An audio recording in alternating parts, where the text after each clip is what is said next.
మా educational channel విద్యా ఉద్యోగ సమాచారానికి స్వాగతం. ఈరోజు ఆయా ప్రముఖ దినపత్రికలలో వచ్చిన వార్తలను విశ్లేషిద్దాం.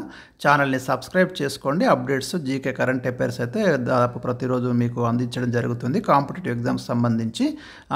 ఇక్కడ మనకి ఈరోజు ముఖ్యంగా కొన్ని ఇష్యూస్ ఉన్నాయి. గురుకుల రిక్రూట్మెంట్కి సంబంధించి ఒక అప్డేట్ కనిపిస్తుంది. అదేవిధంగా టెట్కు సంబంధించి ఒక అప్డేట్ న్యూస్ కనబడుతుంది, అంటే ఒక రిప్రజెంటేషను.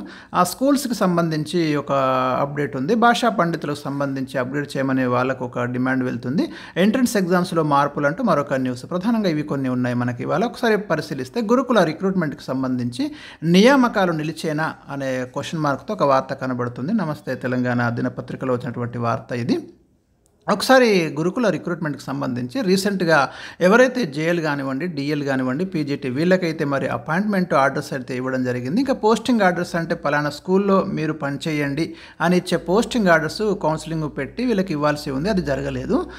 ఈలోపు ఎలక్షన్ కోడ్ అమల్లోకి వచ్చింది. మరి ఇట్లా జరగకపోవడం వల్ల వీరి యొక్క అపాయింట్మెంట్ ఆర్డర్స్ ఏమైనా రద్దు అవుతాయా, అలాట్మెంట్ ఆర్డర్స్ రద్దు అవుతాయని ప్రచారం అంటూ ఒక వార్త కనబడుతుంది.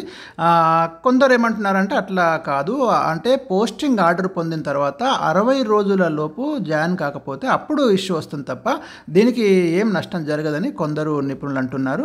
సరే, ప్రభుత్వం ఈ విషయంలో బహుశా ఈ టెక్నికల్ ఇష్యూను డెఫినెట్గా సాల్వ్ చేస్తుంది. అభ్యర్థులు ఎవరు కూడా ఆందోళనకి గురి కావాల్సిన అవసరం అసలే లేదండి. ఆలస్యం అయితే కొంత లేట్ కావచ్చు, కానీ దీనికి ఏదో నష్టం జరిగే అవకాశం అయితే ఏమీ లేదు. అది మీరు ప్రధానంగా గమనించండి. ట్రిబ్ నుంచి స్పష్టత కోసం ఎదురు చూపులు.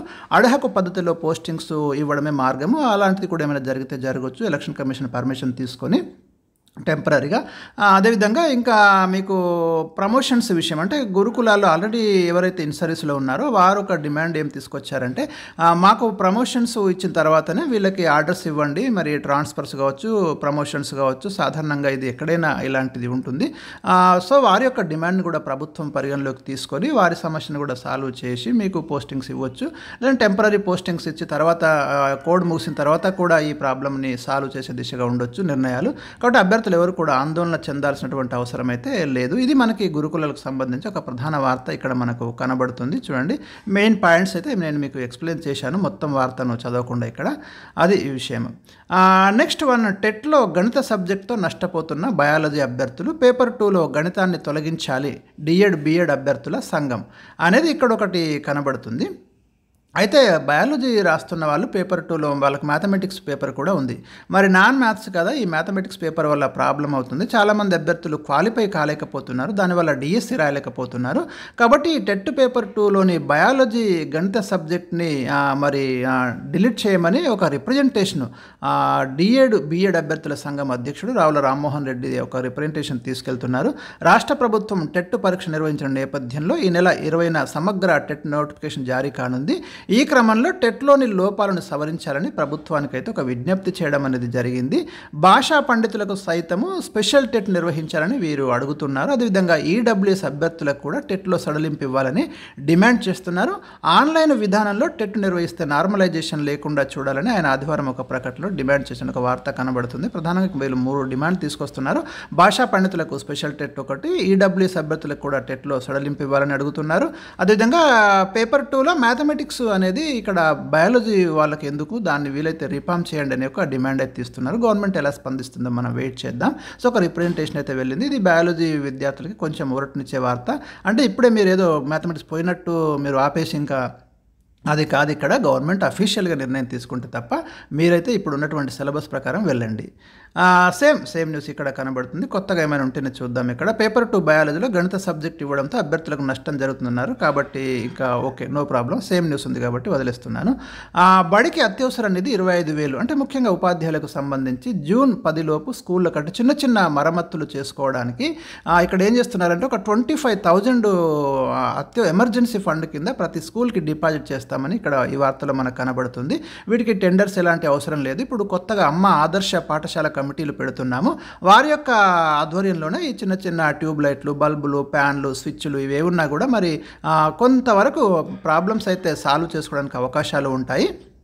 ఇక కలెక్టర్ వద్ద అందుబాటులో ఉన్నటువంటి ఫండ్ కొంత జిల్లా మినరల్ అంటే అక్కడి నుంచే మేము 25,000 ప్రతి స్కూల్కి డిపాజిట్ చేస్తాము. ఏదైతే జిల్లా కలెక్టర్ ఆధ్వర్యంలో జిల్లా mineral foundation trust special development ఫండ్తో పాటు గ్రామీణ ఉపాధి హామీ పథకం నిధులు ఇందుకు కేటాయిస్తారు. దాంట్లోకి వెళ్ళి ఇస్తామని చెప్తున్నారు ప్రతి స్కూల్కి. జూన్ 10 లోపు స్కూళ్ళు ప్రారంభమయ్యేలోపు మరమ్మతులను పూర్తి చేయాలని గడువుగా నిర్ణయించారు. 1,00,000 వరకు పనులు చెల్లింపులైతే ఎంపీడీఓలు చేస్తారు. అంతకు మించితే జిల్లా కలెక్టర్ల ద్వారా బిల్లులు పొందాల్సి ఉంటుంది అనేది ఇక్కడ మీరు గమనించండి. ఇదివరకు స్కూల్ మేనేజ్మెంట్ కమిటీలు ఉండగా వీటి స్థానంలో ఇప్పుడు అమ్మ ఆదర్శ పాఠశాల కమిటీలు ఏర్పాటు చేశారు. పాఠశాల విద్యలోని అన్ని పనులు ఇక నుంచి గ్రామ, మండల, జిల్లా మహిళా సమాఖ్యలు చేపట్టడమే కాకుండా అవే పర్యవేక్షణ చేస్తాయి.